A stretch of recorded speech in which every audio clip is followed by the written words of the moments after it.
What is going on, everybody? Welcome back to your Phillies game recap here on DSM Media. Phillies fall to the Rangers 2-1 on Sunday Night Baseball, starting the season off 0-3 after getting swept in Texas. Get that team the hell out of Texas. Houston, the Rangers, it does not matter. I want no parts of that state until October time rolls back around. But we're going to get into the positives, the negatives, Rob Thomson, Bailey Falter, all of that good stuff as the show goes on. But first and foremost, guys, if you're new to the channel, make sure to check us out on Twitter first at DSM_media. Hit that follow button. We greatly appreciate it. And while you're over on the page, make sure to check out the link tree in our bio. It'll take you to every social media platform we are available on: Instagram, Facebook, TikTok. We're on all of them. But most importantly, check out the YouTube channel link. Hit that subscribe button. Turn on notifications for whenever we go live. It is the best place to get your thoughts, comments, and questions pulled up on the screen here with us. And it's the only place to catch all of our DSM pregame lives for the Phillies, Sixers, and Eagles season. Bailey Falter, let's start right there. The pitching was much better on Sunday Night Baseball. So we will take little wins here. We will take little wins for what it has started out to be a very gloomy and not so fun start to this Philly season, right? Bailey Falter gives you 5 1/3 on Sunday Night Baseball. And in a weekend where your two aces, your two guys, Aaron Nola and Zach Wheeler, melt down. They implode. They do not have their best stuff, and they get rocked around. Bailey Falter comes in and kind of calms everything down. Like I said, 5 1/3 innings, only gives up 2 runs against the Texas Rangers, putting your team in a very solid position for a chance to win that ballgame. Unfortunately, the lineup goes silent. So we'll get into that in a little bit. But not only was Falter good, the bullpen was good as well in relief. Bilotti comes in, works out of a jam, ends the inning. Brogdon comes in, lets up a leadoff double, works his way out of it, doesn't give up another run. Soto, after not recording an out on opening day in his Phillies debut, comes in, strikes out the first 2 batters, looks great. That is the Gregory Soto. I think we're going to get more so than opening day Gregory Soto as this season goes on. So little victories, right? Bailey Falter is very interesting to me this year. Zach Wheeler is the calming presence. Zach Wheeler is the guy I have all my stock in, all my faith in, that performance was an outlier. Aaron Nola, while I still believe that performance was an outlier, we have seen this version. We have seen this hiccup, this meltdown inning Nola in the past, specifically last year. I talked about it on the first game recap. So to me, in a year where his contract extension talks come to a halt, Nola concerns me a little bit. You already had the injury to Andrew Painter. You have an injury to Ranger Suarez.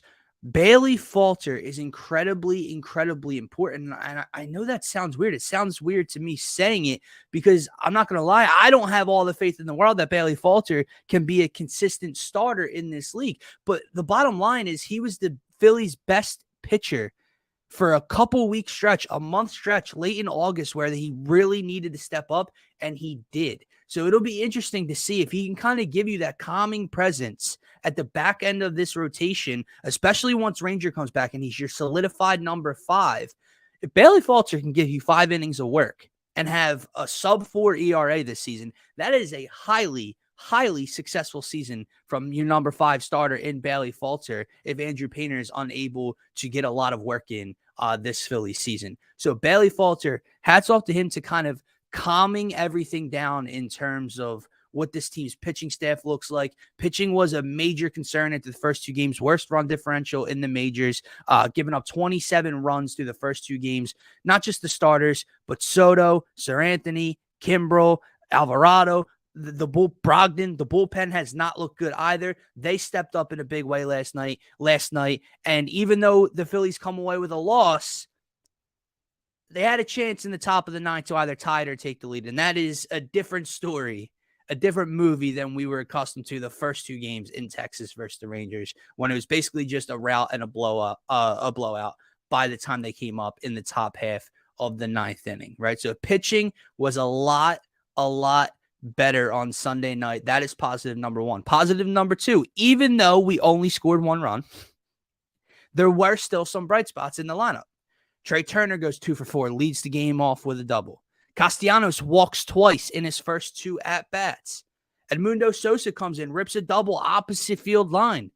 Gets on base again. He was 2 for 4, I believe, last night.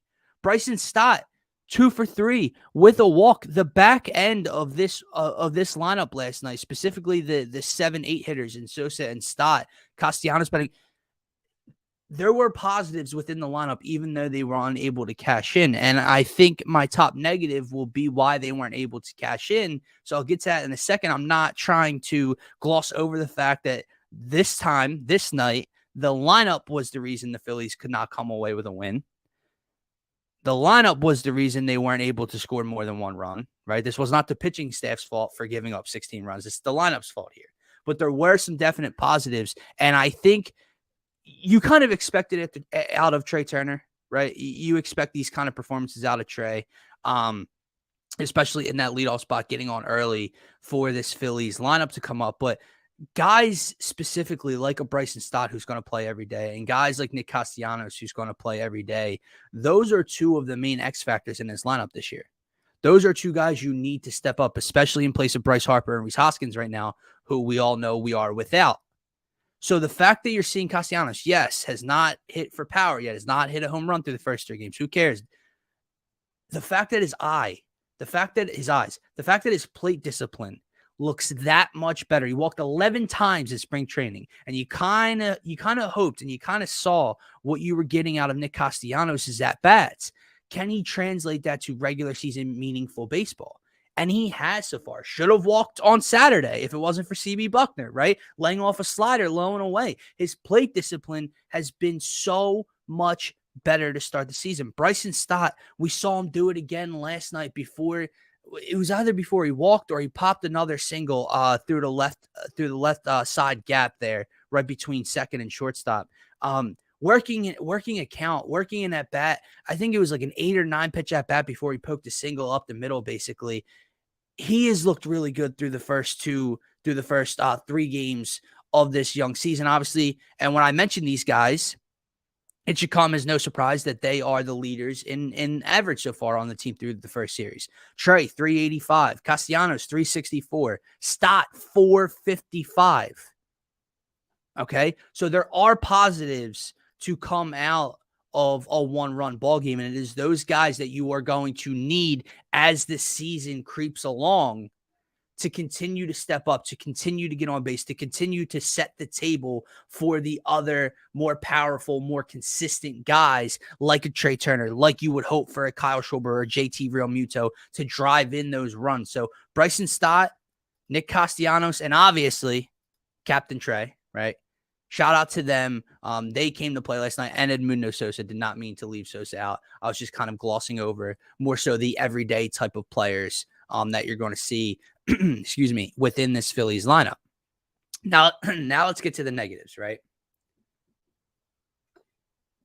Because as were the first 2 games, same in this one, more negatives than positives. That's what's going to happen when you get swept. That's what's going to happen when you start a season 0-3. It's what's going to happen when I come on here for game recaps and it's a loss. We are going to talk about more negatives than positives on these recaps when the Phillies lose a game. So let's start right where I left off with the lineup. Like I said, right on cue, the first game the pitching steps up, the bats go missing, and they score 1 run. It just seems so Philly-like. It seems so typical that this happens, and we've seen it happen in the past, and it's like, God damn, man, like nothing can go right to start this season. The main issue with the lineup last night, however, was the fact that they left too many guys on. And again, that seems like another very Phillies-like thing to do, but they had multiple opportunities to crack Martin Perez, specifically in the first 4 innings. I mean, you had Trey Turner lead the game off with a double. I don't believe anybody moved him over. Kyle Schwarber came up, struck out. JT Realmuto came up, popped out to the left side of the infield, right? I think out of play. And then Nick Castellanos came up, What he walked, and then Bohm grounded out or struck out, I believe. So you leave him stranded there. It come up in the next half of the inning or the third inning. I believe you had first and third. You had multiple opportunities to crack Martin Perez. You had multiple opportunities to take the lead in this game, and they were unable to do so. And like I said, in the first two games with the pitching staff doing to this lineup, it takes the wind right out of your sails. It did to me as a fan sitting at home watching this game. You know, against a good bullpen, against a really good pitcher like Martin Perez, you only get so many passes. You only get so many mistakes to make. And when you go through the first 4 innings and you only come up with 1 run with multiple guys in scoring position, sometimes with 2 outs, sometimes with 1 out, and you come away with 1 run, that's not going to cut it, man. It's like I tell Scotty all the time when we're talking about, if it's the Sixers and they're playing a great team like the Celtics or the Bucks or whatever, and you can't miss open shots. You cannot consistently miss open shots throughout the course of the game because you're not going to beat that team that feels like Goliath. Same thing with when you play the Kansas City Chiefs. You can't kick field goals and expect to beat Patrick Mahomes and the Kansas City Chiefs. In a game like this, a very good pitching staff, a very good starter, you cannot leave runners stranded in the first 4 innings, come up with 1 run, and expect to crack later in the game. Just didn't happen. Now, granted, Kyle Schwarber committed about a 420-foot out to center field. So that was deflating as well. The Phillies would have went up 3-1 at that time, and maybe you come away with a different outcome in this game, but we will never know. And that gets me to my third negative in terms of this lineup, and then it'll get me to my final. Christian Pache, speaking of leaving runners in scoring position, Christian Pache doesn't need to see the field again until Kevin Long can actually have an impact. I brought this up on the pregame show with Scotty when we were glossing over this lineup that Rob Thomson had put out. I tweeted about it last night after he got out for the umpteenth time with runners on. He's been here for a cup of coffee. I have no idea why he was in the lineup last night. I get it. Brandon Marsh is a sub-200 hitter against left-handed hitting. But if you were going to have all the faith in the world that Kevin Long and this staff can help fix approaches, can help fix swings, can help fix guys at the plate in the batter's box, Brandon Marsh was acquired at the deadline last summer. Christian Pache arrived 2 days ago. So who do you think could benefit against lefties more in his time working with Kevin Long? Brandon Marsh or the young kid? I get the upside in the field. I get the speed. Marsh does that as well. Marsh is a plus net in center field. So is Pache. He made a play out in center, had a good jump on the ball. I get it. There is no reason, especially in game number 3, that this kid should have been in the lineup. And guess what happens? Right on cue. Karma's a bitch. He is the guy that comes up with runners in scoring position not once, not twice, but all 3 times in his first 3 at-bats in a Phillies uniform. His first at-bat, he comes up and he doesn't even get set in the batter's box in time and starts to count 0-1 because of a batter violation. Then he swings at the very next pitch, runners on first and second, 1 out, and grounds into a double play to the third baseman. He comes up after that with 2 runners in scoring position and 2 outs, and he strikes out. He comes up after that with 2 runners in scoring position and 2 outs. And I forget if he strikes out again or pops up out of play. I think he popped up to the right side of the first baseman out of play. It came back to bite Rob Thomson, and I'm going to get to him in a second, and it's going to have a lot to do with Christian Pache. But again, it makes and then to end the game, I understand you want the pop there. But you sub the kid out for a left-handed hitter who you refused to start yesterday in Derek Hall. I watched that game last night, and this gets me to my final negative here. Rob Thomson did way too much last night. And I watched that game last night, and Bruce Bochy is pressing all the right buttons. He's making all the right moves in terms of defense, in terms of sliding the kid. I forget who it was from center field who robbed Schwarber at the wall, moves him into right field. He robs a Boehm of what would have been an extra base hit. The very next inning, I believe. The bullpen, he pressed all the right, but he just did everything correct. And Rob Thomson did not. Now, I want to preface this by saying I am a big believer so far early on in this bad Philly start that you all better relax. 3 games does not define a season for a 162 stretch marathon, okay? And I still have all the belief and all the faith in the world that Rob Thomson and this team is going to be okay. But on this particular night, he did not come with his best stuff. He did too much. Listen, if you want to start Josh Harrison or you want to start Edmundo Sosa in a game 3 of the season, whatever. Harrison singled. Sosa did good. Sosa was fine, right? You want to load up on righties versus the lefty and press. Whatever. I'm with you. I hear you. He did it in the playoffs last year, guys. He did it in the freaking World Series. He was starting Sosa and Matt Vierling in center because he didn't want the Stott and Marsh hitting against lefties. So he's a big believer in that, clearly. And it worked up until, game 5 of the World freaking Series. So you got to give him some leeway with what he's deciding to do. However, you want to throw Pache out there at some point. Okay, at some point. But like I went over before with Christian Pache, he had no reason. There was no reason to start this kid last night when he hasn't been here long enough to unpack his bags. And you do not, damn sure, ever, with this talented of a lineup, play all of them at the same time. There's no reason in game 3 of the season that Josh Harrison, Edmundo Sosa, who again was good, and Christian freaking Pache should be in your starting lineup. I don't know if it screamed desperation from Thomson for the way they started the season and he tried to fix something. You can tweak something to try to make a lineup work. But again, I'll say the lineup wasn't the issue the first 2 games. The pitching was, and the pitching fixed itself on Sunday night. But you might have tweaked a little bit too much. And this is the result you got. 1 run. Stranding 7 or 8 guys in scoring position. Why? Because that right-handed kid you decided to throw in the 9-hole had to bat with runners on and 1 or 2 outs in his first 3 attempts.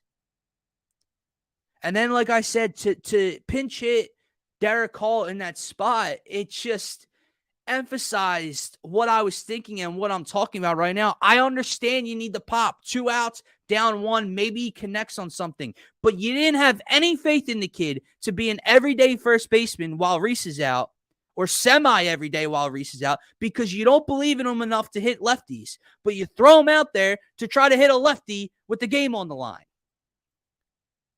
You don't believe in Brandon Marsh enough to hit lefties when he's worked for Kevin Long for over half a year. More than half a year.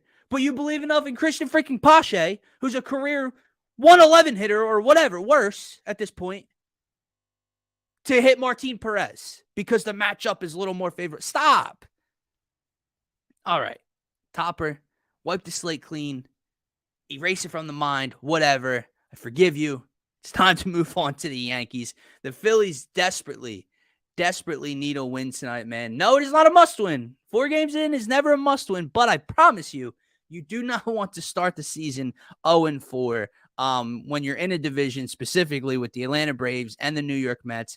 Good for us. We get to face nasty Nestor Cortez tonight. So like I said, guys, Scotty, myself, and potentially George Ryder will be on DSM pregame live tonight, breaking down the Yankees-Phillies matchup, pitching matchup, lineup card, best bets, predictions, all that, and much, much more at 6 p.m. tonight. But for myself, you can find me on Twitter at DylanJD98. For DSM Media, you can find us all at DSM_media, as you can see on the bottom of your screen. Don't forget to check out the link tree in our bio. It'll take you to every social media platform we're available on: Instagram, TikTok, Facebook, Twitch, whatever. But most importantly, make sure you check out that YouTube link, hit that subscribe button, turn on notifications for every single time we go live.